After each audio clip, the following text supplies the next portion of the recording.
Nagsimula ang pelikula sa California, kung saan ipinakilala sa atin si Captain Pete Mitchell, aka Maverick, isang test pilot para sa US Navy fighter jet na may maraming mga achievements. Kung hindi lang dahil sa katigasan ng kanyang ulo, malamang ay isa na siya sa pinakamataas na ranggo sa Navy. Sa panahong yun, sumakay si Maverick sa kanyang motorsiklo patungo sa fighter jet testing facility, kung saan ititest niya ang isang hypersonic scramjet, aka Darkstar. Pagdating niya doon, sinabi sa kanya ng chief engineer na ang kanilang boss na si Admiral Hammer ay nagpaplanong isara ang kanilang scramjet program at idirekta ang pondo sa mas advanced na military drones. Ang problema sa Darkstar ay hindi nito maabot ang bilis na Mach 10. Nang marinig ito, nagpasya si Maverick na i-push ang speed limit ng Darkstar bago dumating si Admiral Hammer. Let's give Mach 10. Hindi nagtagal, nagsimula na silang maghanda ngunit biglang dumating ang Admiral. Sa kabila ng utos ng Admiral na huminto sila, iginiit ni Maverick na ang prototype na kanyang papaliparin ay merong problema, ngunit ipinagpatuloy niya pa rin ang pagtest nito. Nang maabot niya ang inaasahang taas, ipinush niya pa ang speed limit ng Darkstar. Dahan-dahang tumaas ang gauge patungo sa Mach 10, at sa husay ni Maverick, sa wakas ay nakamit niya ito. Nagbunyi ang lahat ng nasa headquarters, ngunit hindi nasisiyahan si Admiral Hammer dito. Si Maverick, na palaging naghahangad na lampasan ang kanyang limitasyon, ay mas pinabilis ang jet at nakamit ang top speed na 10.1. Naging sanhi ito ng pag-overheat ng Darkstar, at ang koponan ay nawalan ng contact sa kanya. Kalaunan, sa ibang bahagi ng Amerika, pumasok si Maverick sa isang restaurant habang suot pa rin ang kanyang pilot uniform. Humingi siya ng maiinom, habang ang lahat ay nakatingin sa kanya. Hindi nagtagal, dumating ang isang rescue team at dinala siya pabalik sa US Naval Base. Kinabukasan, nakipagkita si Maverick kay Admiral Hammer. Ni-review ng Admiral ang mga kahanga-hangang achievements ni Maverick at nagtataka kung bakit kapitan pa rin siya. Ipinaliwanag ni Maverick na ayaw niyang mapromote bilang Admiral dahil hindi na siya makakapagpalipad ng mga fighter jet. Nais ni Admiral Hammer na parusahan at alisin na sa serbisyo si Maverick dahil sa hindi niya pagsunod sa mga utos, ngunit sa halip, ipinadala niya si Maverick sa isang naval airbase sa California upang maging isang Top Gun instructor. Nabunyag na ideya ito ni Admiral Iceman, ang kaibigan at dating karibal ni Maverick 30 taon na ang nakakaraan. Si Iceman ay isa na ngayong commander para sa US Pacific Fleet at inutusan si Admiral Hammer na ipadala si Maverick bilang isang Top Gun instructor. Kahit na na-transfer, masaya si Maverick sa assignment na ito. Pagdating ni Maverick sa base, sinalubong siya ni Admiral Cyclone at Admiral Warlock. Doon, ipinaliwanag ni Admiral Warlock ang misyon na kailangan nilang gawin. May mga illegal na uranium enrichment plant na lumalabag sa mga kasunduan ng NATO, at ang mga uranium na ito ay nagiging banta sa kanilang mga kaalyado. Ang pabrika ay nasa isang underground bunker sa isang lambak kung saan hindi gumagana ang GPS, at pinoprotektahan din ng isang heat-seeking missile system na nakakadetect ng mga fighter jet. Tinanong ni Admiral Cyclone si Maverick kung paano niya planong sirain ang pabrika. Pinag-aralan ni Maverick ang site at nagmungkahi ng pag-atake gamit ang 2 pares ng F-18 fighter jet. Binanggit niya na napakahirap ng misyon dahil kahit na magtagumpay sila sa pagpapasabog sa pabrika, aatakihin sila ng mga fighter jet at missiles ng mga kalaban. Pumayag si Maverick sa misyon ngunit kailangan niya ng 3 pang piloto. Gayunpaman, nilinaw ni Admiral Warlock na ibinalik si Maverick hindi para lumipad kundi para sanayin ang 12 pinakamahusay na piloto mula sa iba't ibang squadron para sa misyon. Noong una, tumanggi si Maverick dahil hindi ito ang kanyang inaasahan. Ngunit dahil sa ito na ang kanyang huling opsyon at isang kahilingan mula sa kanyang matalik na kaibigan na si Iceman, sa wakas ay pumayag na siya. Pagkatapos ng meeting, pumunta si Maverick sa isang bar para mag-relax. Doon, nagulat siya nang makita ang dating kasintahang si Penny, na nagtatrabaho bilang isang bartender. Pinag-usapan nila ang mga nakaraan at in-enjoy ang company ng bawat isa. Gayunpaman, biglang pinatunog ni Penny ang bell at naghiyawan ang lahat. Itinuro niya ang isang bulletin board na merong rule na nagsasabi na ang sinumang Navy person na gumamit ng kanilang telepono sa bar ay dapat bumili ng isang round para sa lahat, bilang tanda ng paggalang sa mga kababaihan. Hindi nagtagal, napansin ni Maverick ang ilang Navy fighter jet pilot sa bar, at isa sa kanila ay si Rooster, ang anak ng kanyang yumaong kaibigan na si Gus 30 taon na ang nakakaraan.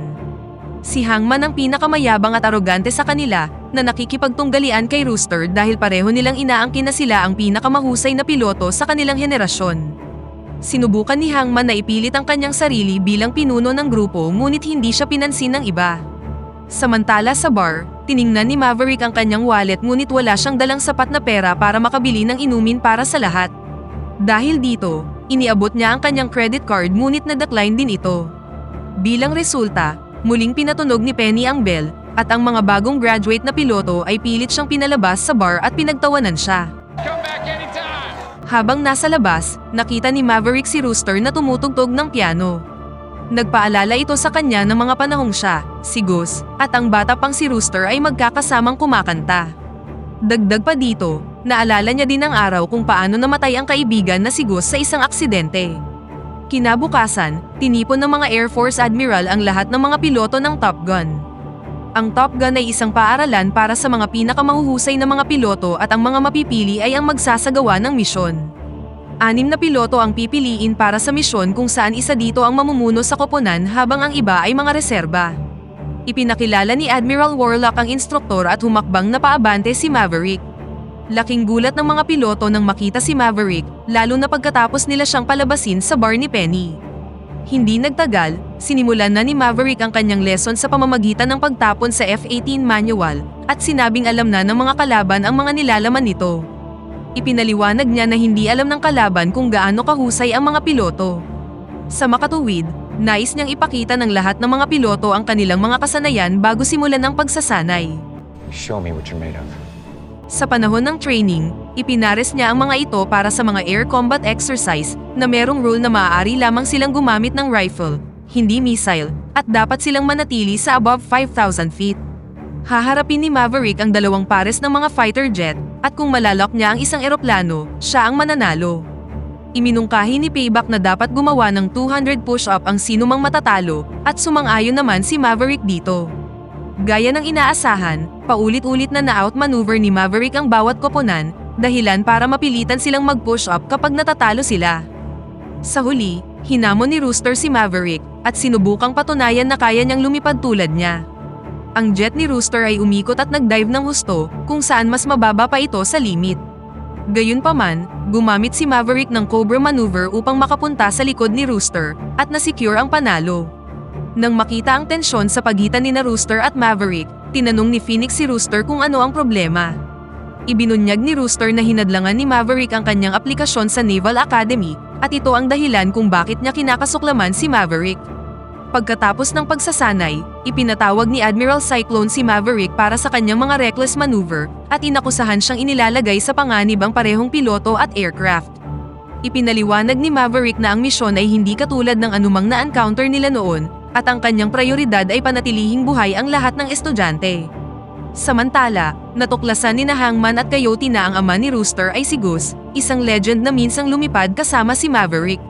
Kinabukasan, ipinaliwanag ni Maverick ang ruta ng misyon sa kanyang mga estudyante.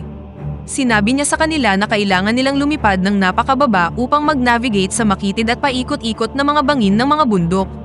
Ang mga bundok na ito ay may mga heat-detecting missile na handang umatake sa anumang foreign object na masyadong malapit.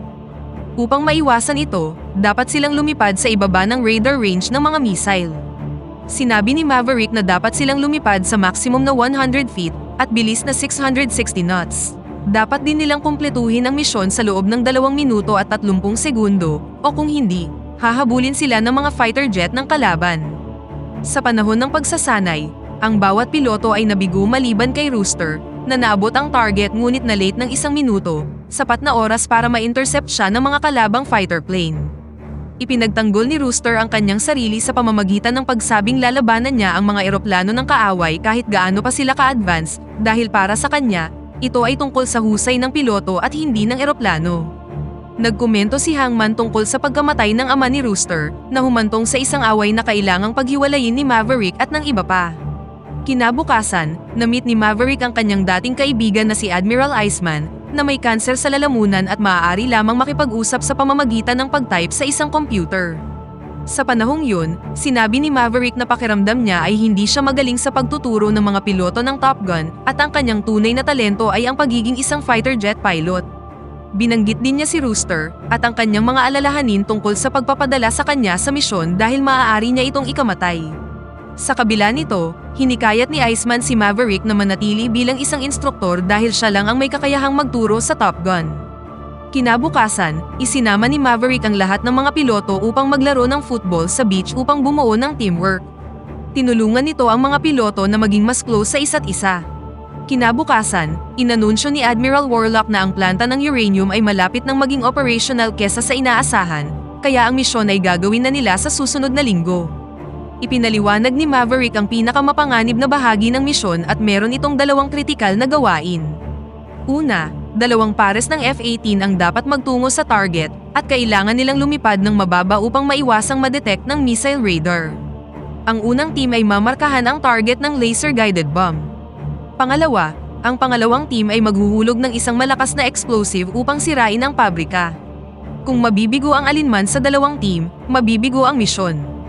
Matapos masira ang pabrika, dapat umakyat ang mga fighter jet sa isang matarik na bundok na maglalagay ng mataas na pressure sa kanilang mga katawan at maaaring maging sanhi ng pagkawala ng kanilang malay. Sa sandaling nasa bundok na sila, ang mga eroplano ay madedetect ng radar at aatakihin sila ng mga missile sa loob ng ilang segundo. Sa isang practice session, ang team ni Phoenix ay nakipagpares sa team ni Coyote. Nabigo si Coyote na ihulog ang bomba sa target at nawalan ng malay sa panahon ng dive. Nang makita ito, nilagay sa lock ni Maverick ang fighter jet ni Coyote, na nag-trigger ng alarm at tinulungan siyang muling magkamalay. Samantala, ang jet ni Phoenix ay tumama sa kawa ng mga ibon at sumabog, ngunit ligtas na nakalabas sina Phoenix at Bob.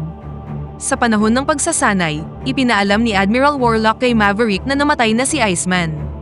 Pagkamatay niya, inalis ni Admiral Cyclone si Maverick sa kanyang tungkulin bilang Top Gun instructor. Nangatwiran si Cyclone na ang pamamaraan ng pagsasanay ni Maverick ay hindi makatotohanan at siya na ang nag-take over sa klase. Si Maverick, na determinadong patunayan ang kanyang sarili, ay kinumpleto ang misyon sa loob ng 2 minuto at 15 segundo. Nang makita ito, hinirang na ni Admiral Cyclone si Maverick bilang pinuno ng koponan at sasama na siya sa misyon. Pagkalipas ng ilang araw, oras na para isagawa ang misyon at ang lahat ay nasa US carrier. Pinili ni Maverick ang pangunahing piloto para sa misyon, sina Rooster at Payback, kasama ang co-pilot na sina Funboy at Phoenix, habang sina Will, Bob, Hangman at ang iba pang mga piloto ay naka-standby. Bago magsimula ang misyon, hinikayat ni Hangman si Rooster na umuwi siya ng buhay. Hindi nagtagal, sumakay na ang mga piloto sa kanilang mga fighter jet at sinimulan na ang misyon. Bago pumasok sa teritoryo ng mga kaaway, nagpaputok ang carrier ng mga missile para sirain ang mga kalapit na airbase. Ang mga piloto ay meron lamang 2 minuto at 30 segundo upang tapusin ang kanilang misyon. Sa pagpasok sa teritoryo ng kalaban, nakita nila ang mga surface-to-air missiles sa may bangin na handang atakihin ang anumang makita ng radar. Sa mga oras na yun, ipinaalam sa kanila ng carrier na 2 kalabang Su-57 aircraft ang nagpapatrolya sa lugar. Dahil dito, itinulak ni Maverick ang kanyang eroplano sa speed limit upang maabot ang target na lokasyon bago sila maunahan ng mga kalaban. Si Rooster, na nahuli sa likuran, ay pinabilis ang kanyang speed para makahabol. Samantala si Bob, ang co-pilot, ay inihanda na ang laser para markahan ang target. Matapos markahan ni Bob ang target, ibinagsak ni Maverick ang unang bomba. Pagkatapos ay ibinagsak ni Rooster ang pangalawang bomba, na matagumpay na sumira sa pabrika, at natapos nila ang unang yugto ng misyon. Sunod nito, ang mga piloto ay kailangang mag-navigate sa isang matarik na bangin pabalik, at sila ay naging mga target ng mga surface-to-air missile. Nag-deploy sila ng mga flare para makaiwas, ngunit naubusan si Rooster ng flare at hinabol ng 2 missile. Lumipad si Maverick upang protektahan siya, gamit ang sarili niyang mga flare, ngunit isang missile ang tumama kay Maverick at bumagsak ang kanyang fighter jet. Bagamat nakaligtas si Maverick sa pagbagsak, natagpuan naman niya ang kanyang sarili na pinapaulanan ng bala ng isang enemy chopper. Bago pa siya mapatay ng chopper, dumating si Rooster at pinasabog ito.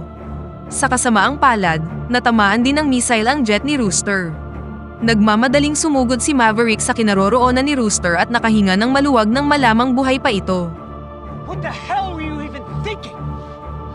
Nang ma-stranded sa kampo ng mga kalaban, nagplano ang dalawa na tumakas sa pamamagitan ng pagnakaw ng eroplano mula sa airbase.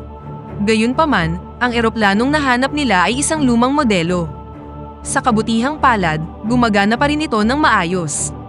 Kahit nasira-sira na ang runway ng kalaban, nagawa pa ring makapag-take off ni Maverick kung saan nasira lamang ang landing gear.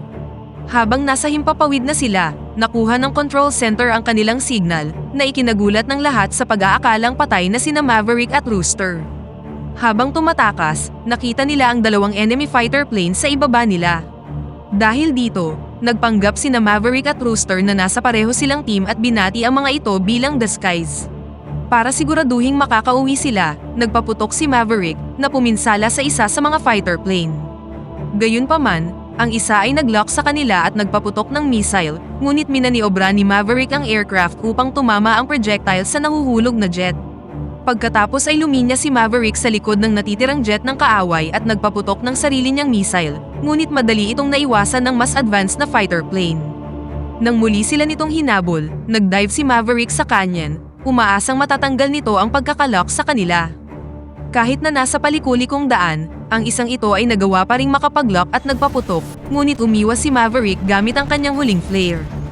Ngayong wala ng mga missile, flare at bala, sinubukan ni Maverick na umakyat at inutusan si Rooster na mag-eject, ngunit nag-malfunction ang ejection seat. Nang malapit na silang mawalan ng pag-asa, dumating si Hangman at pinasabog ang jet ng kalaban na lumigtas sa kanilang dalawa. Hindi nagtagal, ligtas silang nakabalik sa base at ang lahat ay nag-cheer para kay Maverick, Rooster at Hangman.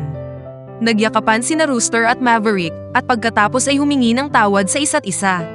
Makalipas ang ilang araw, makikita si Maverick na sinusuri ang isang eroplano kasama si Rooster. Ilang sandali pa, dumating ang kanyang kasintahan na si Penny at isinama siya ni Maverick sa isang plane ride. Sa huli, tiningnan ni Rooster ang larawan ng kanyang ama kasama si Maverick at dito na nagtatapos ang pelikula. Pakipindot naman ng like button kung nagustuhan mo ang pelikula at kung hindi naman, pindutin mo ng 2 beses ang dislike button para lang makasiguro.